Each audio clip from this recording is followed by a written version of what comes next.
All right, hello and welcome everyone. Thank you for tuning in today on the Reinventing the Tattoo Network. Today we're doing the very first episode of Let's Talk About Feelings with Robbie Ripoll.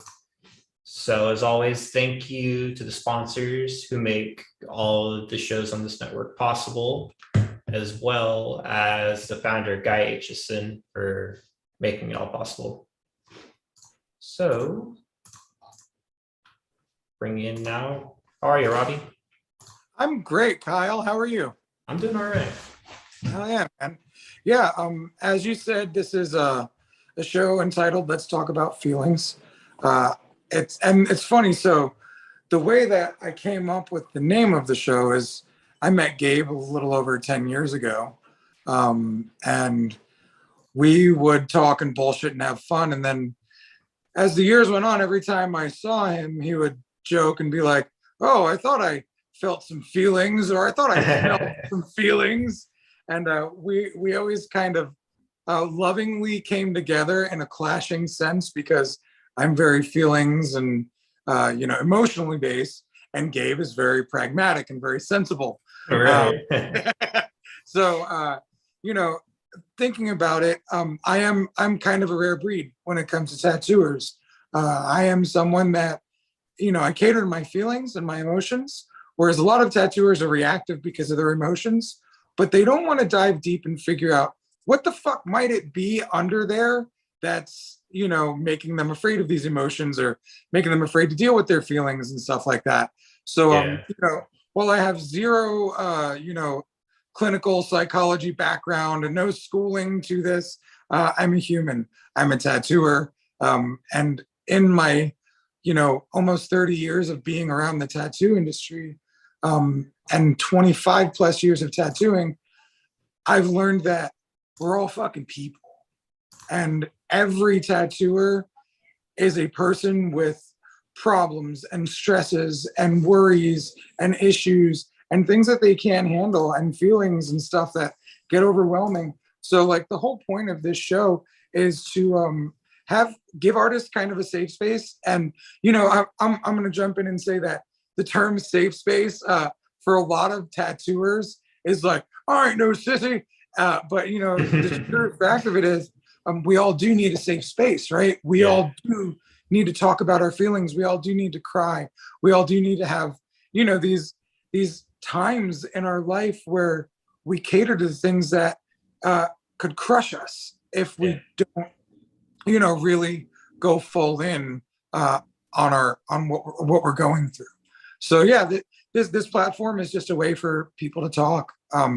This is our first show, and I was ill prepared and gave the information 2 hours ago.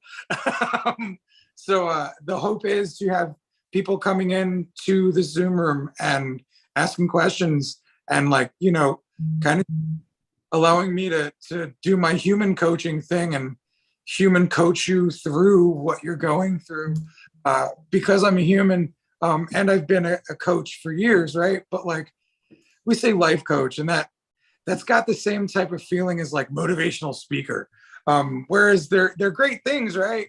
Or self-help book, but when you look at the words or hear the words, they feel kind of weird. Insecurity kind of surrounds us when we look into and say those words. So as I've been on my journey, I realized that sure, I'm a life coach, but I'm a human, and I'm a human coach. That's the biggest thing, I have human problems, and I've got human and superhuman accomplishments. I was on Ink Master back in 2014. And that was life changing and mind bending and butt fucking, and it was just scary and difficult, and beautiful and brilliant, and it brought me so much great things out of that career choice and out of that career move. But it was so difficult to endure going through it, and then the feelings that came along with that. And are you frozen? Okay, there you are. Okay, yeah, so sorry. I just wanted to make sure that I was still being. No, I know. I was trying to figure it out. I was like, wait, hold on. That's not supposed to happen. I was just on a Zoom call before this, and that kept happening. So I was like, ah. Gotcha. Yeah, we're all But good. yeah, cool. And so like going on Ink Master, that was like scary as fuck. That was like so vulnerable to just go on there and have people tell you how much you suck or celebrate you if you did a good job, but mostly tell you how much you suck. And so when I came off of that show, I was married to someone that I'm no longer married to. And like I had the dream life, right? Like the wife, the cars, the kid, the house, the business. And as I was sitting there in that life, I would find myself alone and sad and scared and didn't know really who or what I was or what the fuck I was doing. So I started just diving into self-help content. And I Googled how to be happy. And I know that seems trivial, but like I was so miserable. I just, fuck, man, maybe I should just Google this. Then I found a guy named Brendon Burchard who was trained and mentored by Tony Robbins. And Tony Robbins is a name that's hard to not have heard in this world because he's just been around a lot of things, but he's like, one of the number one motivators. And so to find someone who was trained from him, so I already liked Tony Robbins' message. And then I found this new guy and I just started watching a lot of Brendon Burchard's content. And before you know it, I was finding other content. And then as I was pulling myself out of this, I was like, fuck, man, like these guys are great and they have a lot of great information, but like their verbiage and just their ways of being aren't going to reach, the tattoo crowd.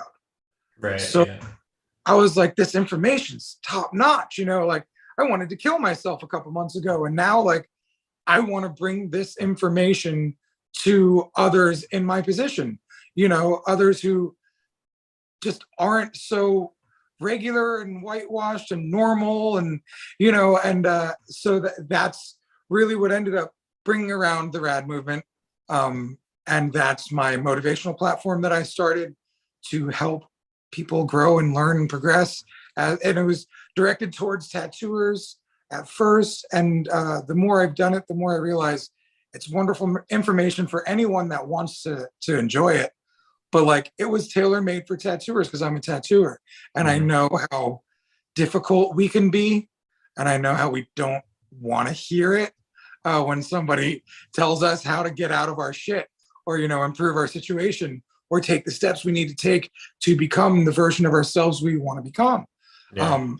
So, the RAD movement has been something that I've been developing for around 10 years now to just help it started, like I said, with the tattoo crowd. And now it's just whoever resonates with the message. If you're a free-form thinker, if you're an open-minded motherfucker, if you're an out of the box type person, that's what it's here for. And so brings that all around to what we're doing here today. Let's talk about feelings. Because feelings they're a part of everyone, right?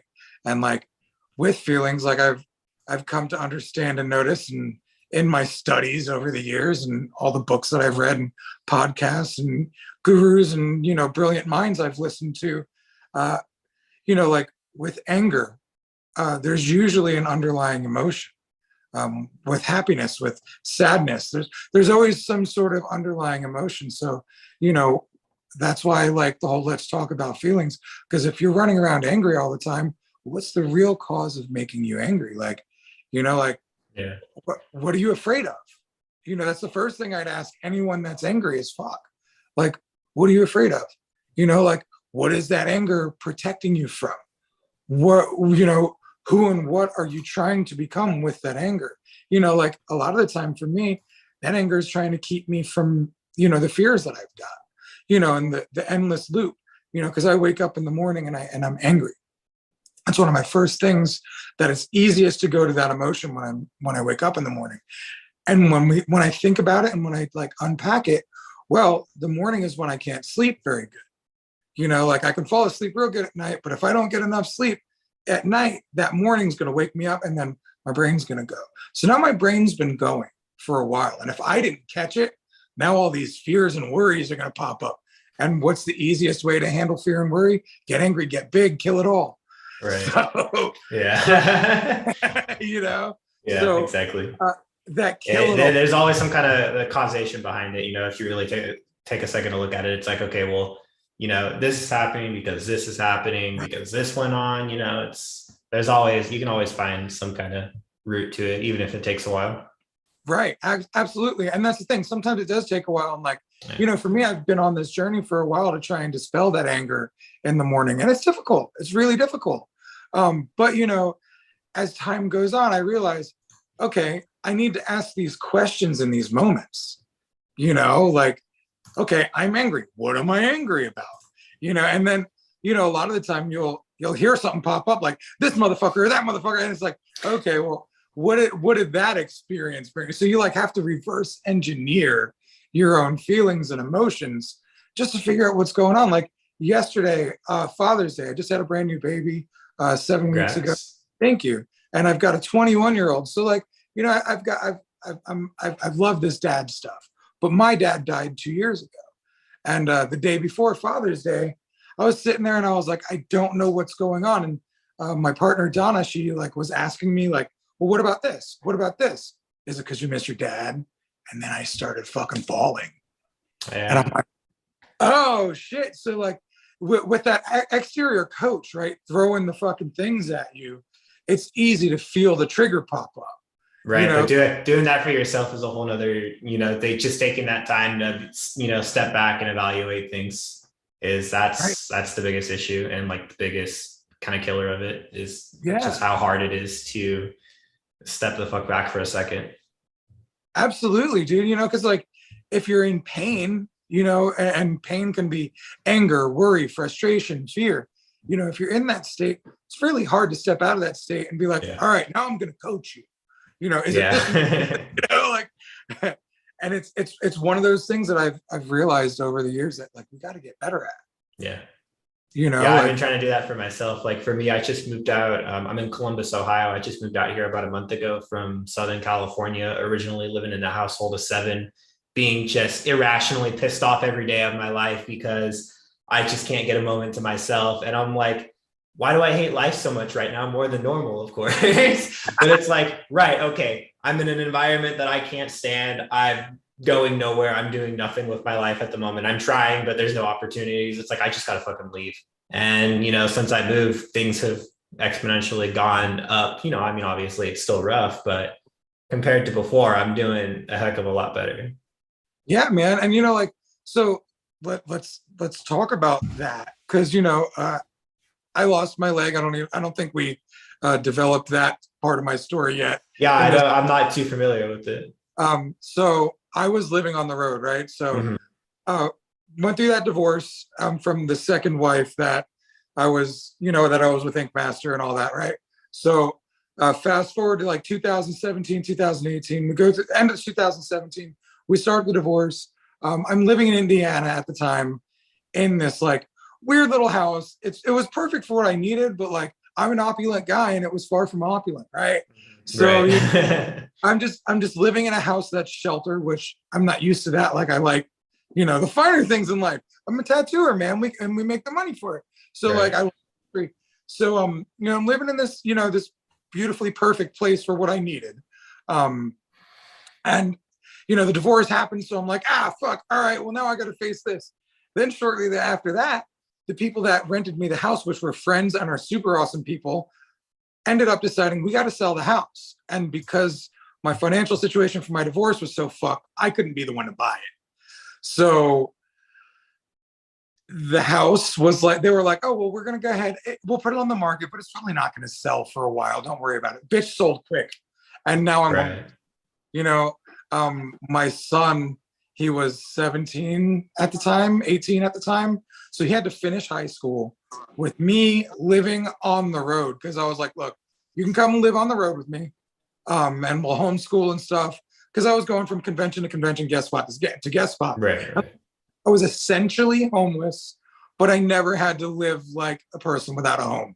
I always had, and that right there, there's beauty right there. Like I always had a hotel or at the very least a couch to sleep on, like, so there was always a place for me to go. My son moved in with friends. He finished his high school.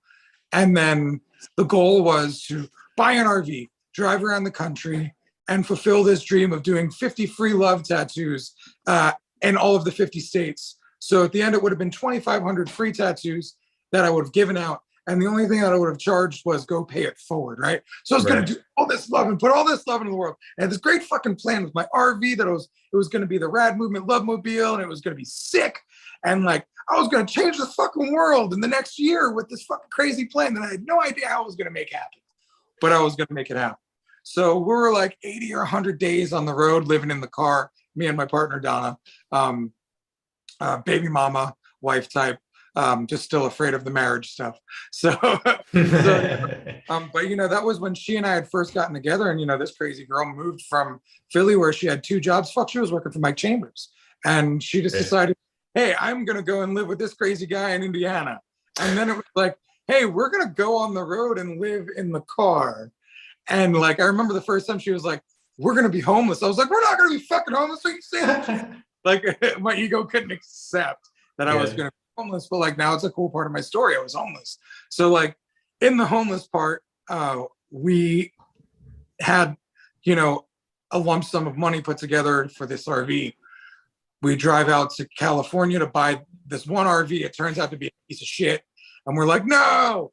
So then I start scrambling and find an RV on Craigslist. And I bought that.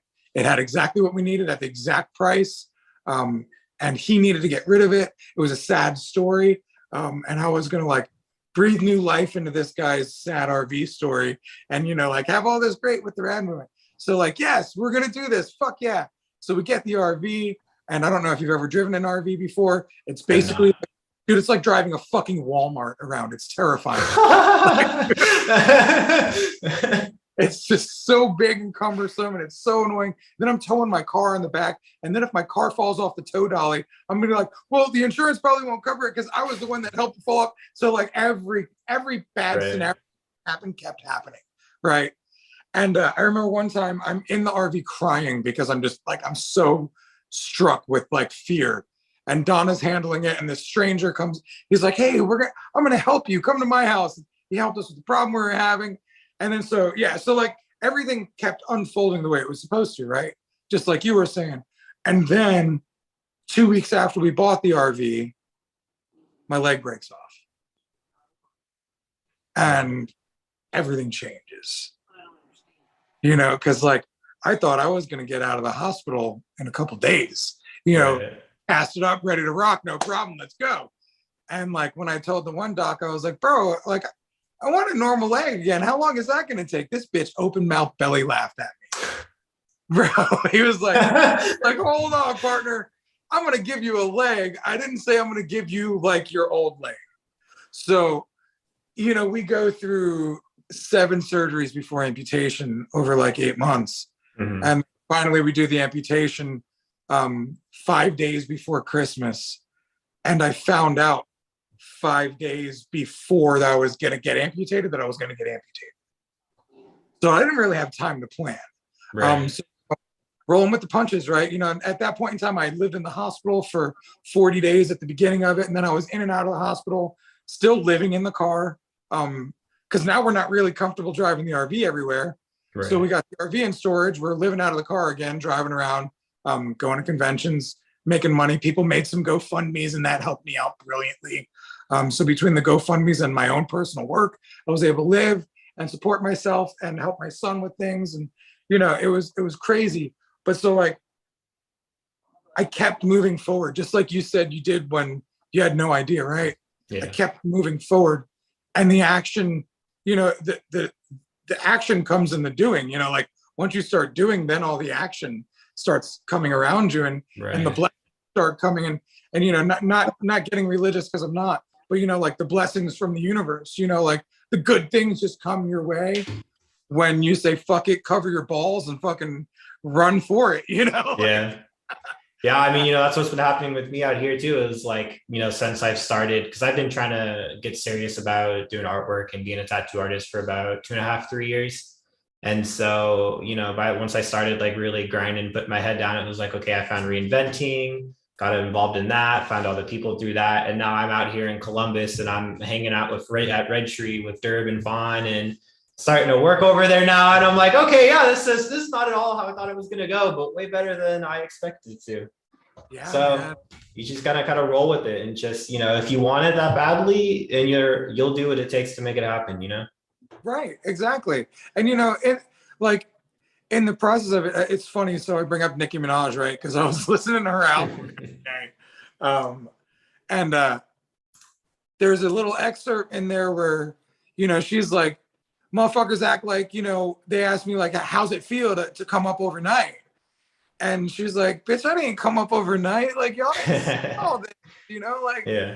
And like I'm an overnight sensation that took fucking 20 years to make. And it's still almost 10 years after that 20 years. You know what I'm saying? Right. Like it never happens overnight. But the beautiful thing is, if you fucking take one step, the initial fucking next step is taking another step. Your body, you're already in motion.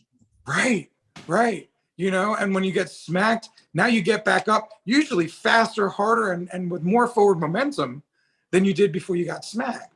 Yeah. So it's a really interesting way, because like the journey is a motherfucker. The journey is tough, it's difficult, it's rough. It has fun parts, but it's a lot of the time kicking the teeth after kicking the teeth after kicking the teeth. And like I said, I'm a new dad. And how beautiful that is, and how wonderful I can make it look on the internet, right? Is awesome. But when we talk about what really happens with being a new dad, like he's perfect and sleeping and gorgeous right now. And then that'll last like 5 hours. Right. Or 5 minutes. Yeah. Sometimes like he goes and goes. And like last night we got relief from him crying for a while. And I was like, wow. I forgot that like children aren't supposed to just scream at you all the time. Right. But like the other side of that, like screaming, is that beauty, that Instagram life, and like when I say Instagram life, it really does feel that fulfilling, like that Instagram photo to look at your child and just be like in awe with how much you love them. Right. Then they shit on you or throw up on you or start screaming for hours.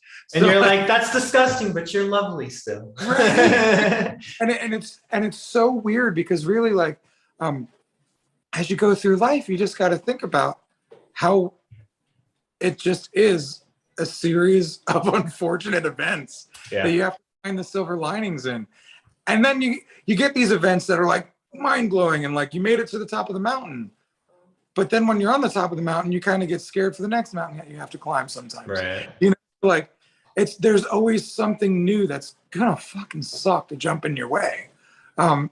Bringing it back to why we're here talking about feelings, because it's important. It's important. It's scary. It's necessary. And that's the weird thing. It's scary. Like tattooers we don't cater to our emotions because we're afraid of what we're going to find. And then what we do is we call it being tough. Right. But really what it is just fucking being scared. Being scared of who you are on the inside, who you're not, what you're lacking. I read this book. It was a workbook. It was called Emotional Intelligence 2.0. And as I'm reading this book and doing all these exercises, I'm finding like that I'm a really great dude, right? But in the process of it, I'm also finding that I'm a great dude who doesn't acknowledge his greatness ever. My biggest problem is I don't look at my great, I look at my flaws. Right. So it was interesting. And this was like 7 years ago now I did this, on my way back to filming an Ink Master Redemption episode. So, as I'm going through this like shaky experience that's like full of like people producing you, I'm deciding to do some inner work, on the plane. Yeah. But really, and that's the thing, and that's what it looks like. That's what healing looks like. That's what inner work looks like.